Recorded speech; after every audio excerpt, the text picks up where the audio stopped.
JD talking sports. It is championship Monday. We only have, 4 more weeks of the NFL, which is crazy in its own right. I just got from Rob that the offensive line coach is done, and they got rid of the special teams coach who's been there, through 2 coaches. What's his name? Is Sean McGaughey. He has 6 seasons. He lasted through 3 different coaches. So Judge, who else? Dable, and who was the other coach? Help me out here, Rob. Who was the 3 coaches? And Bobby Johnson was let go, who had come with Dable from Buffalo. He was let go. Well, Giants had a lot of problems. Let's be honest. Giants had a lot of problems this season. They gave up a ton of sacks this season. And Riverboat Ron was let go, 24-40. Now, how does this happen? How does Arthur Smith last 3 seasons, goes 21-30, loses his job with the Falcons, and Saleh, 18-33, keeps his job? Because I know everybody's going to say because of Aaron Rodgers. But really? 3 7-10 seasons. And then yesterday, they're up 14-7, the Falcons on the Saints. They end up losing 48-17. They have a interception to get at the 1-yard line, and Jameis Winston goes against Dennis Allen's instructions to take a knee. Jamal Williams, who led the NFL in touchdowns last year for the Lions, got a free agent deal with the Saints. He scores his first touchdown of the goddamn season. So take that for what it is. I mean, that's pretty crazy stuff, right? I mean, that's wow. I was just like, went against the coaches, and then Arthur Smith after the game was like going, that's fucking bullshit and all that, and was getting all pissed off, which he has every right to be. But, go against your own coaches. He said, well, we decided as a team, Jameis Winston said. We just decided as a team. I was like, all right, so I guess you went on your own direction on that front. The Steelers haven't won a playoff game since 2016 when they lost in the AFC Championship game. 2016. So you got Mason Rudolph. What is he, 3-0 now as a Steeler? He's your quarterback for the playoffs now. I mean, there was a lot of teams that bombed. How about the Jags? Brandon, your team's 8-3 in the driver's seat and loses 5 of its last 6. I don't think Trevor Lawrence's shoulder he looked like he was like, his throwing motion looked off yesterday, way off.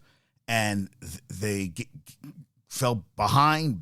What were they down? 28-10 at one point to the, or 28-13. They never got in the game. The Titans came to play. Mike Vrabel had the team locked in. And afterwards, you had Derrick Henry, who came out to thank the crowd. They don't think he's going to be back. He ran for $153.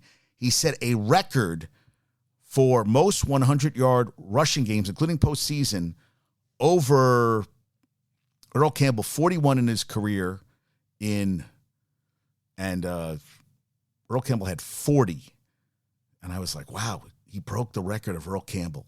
And somebody's going to give him a shot. I mean, you know what? They said tackle behind the yard, but when he gets going, he gets going.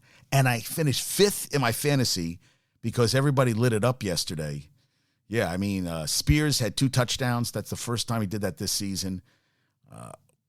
Amon-Ra St. Brown had over, 144 yards receiving. Puka Nacua set a record, most catches and most receiving yards in a season by a rookie. He broke the record of a guy named Groman. Bill Groman, 1960, set the record with the AFL Houston Oilers in the AFL. Set the record this season. But Sam Laporta ended up hyperextended his knee. They think a bone bruise. They don't think he's going to be available for the playoffs. He set a record for most catches by a tight end, rookie tight end with 82. Hit double digits, 10 touchdown catches. But that was a mess, man. I mean, I know that's the way Campbell plays. He says it's not as bad as the way it looked, but it looked pretty goddamn bad, dude. It looked really bad. So I guess we're going to see what happens going forward. But that was not pretty at all. At all. We got the national championship game tonight. I like Michigan 24-20. The reason why, they're a more balanced team on offense and defense, and I think they can get pressure on Penix, and Washington will only go as far as their quarterback. Their line, which won the Joe Moore Award this year for Best Offensive Line, looked very good against Texas, and Texas had a pretty good interior line. But Dylan Johnson's injured with the foot. He's playing for Washington. If they can't run the ball, I mean, he's going to have to pass all game anyway. He is the better quarterback to me than J.J. McCarthy, but I feel like, well, definitely a better defense on Michigan.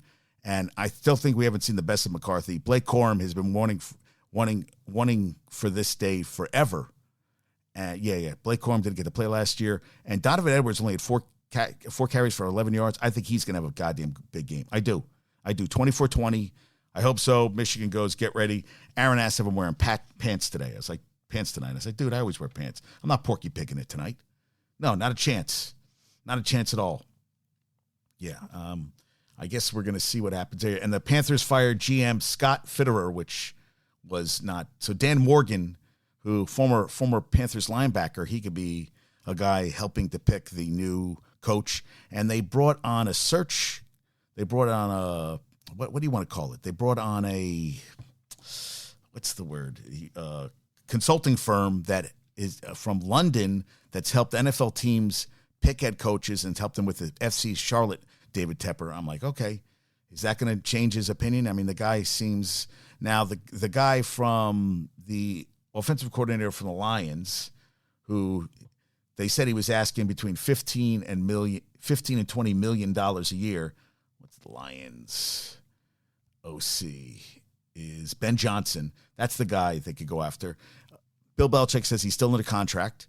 He's 14 wins away from tying Don Shula. And they said he tied the most losses, but I looked at it. He's one still behind. He's the same amount of losses as Tom Landry, but it says Tom Landry has 178.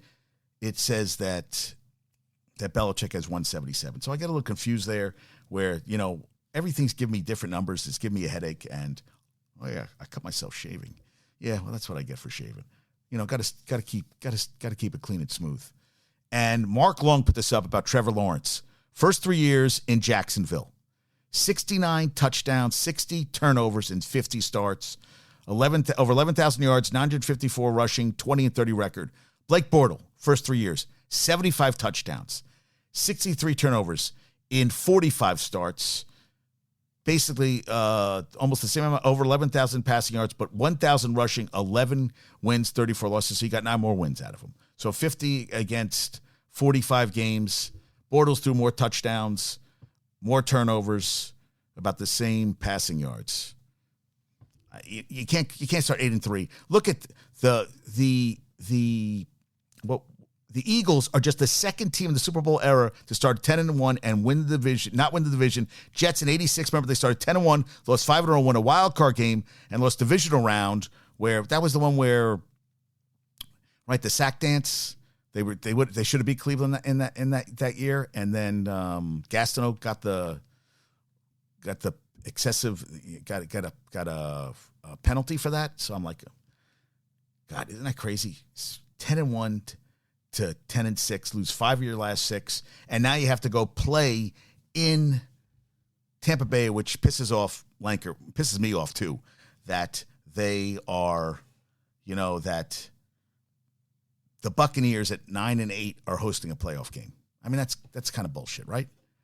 I like the NBA does seedings by record.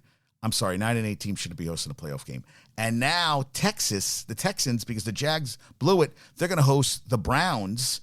And my buddy, Calvin Watkins posted this. So Gilmore went out with a shoulder injury, said just pop that out. It's back in place. But A.J. Brown had a knee injury, and we're not sure if that means if he's coming back or I just don't know. I mean, if he's going to be able to play or not. I mean, I guess A.J. Brown, I'm still waiting to hear on the knee, but the way he grabbed his knee did not look good yesterday at all. And then he fumbled. They did a strip on him, so I don't know how that's going to go going forward. So Bill Belichick at a season-ending press conference says, obvious things need to be fixed, says he's under contract and will do what he always does to help the team. As far as any decisions or direction for next year, way too early for that. Well, I don't know if it's way too early. Today is Black Monday, right? And the Bucs handed the Panthers they were the first team to lose shutouts in consecutive weeks since the Browns in 2008. They'd gone 21 years without putting up a 0, and then got last week against the Jags, and this week they lost, right? Was it? And then this week So 26-0, 9-0, and they had a touchdown call.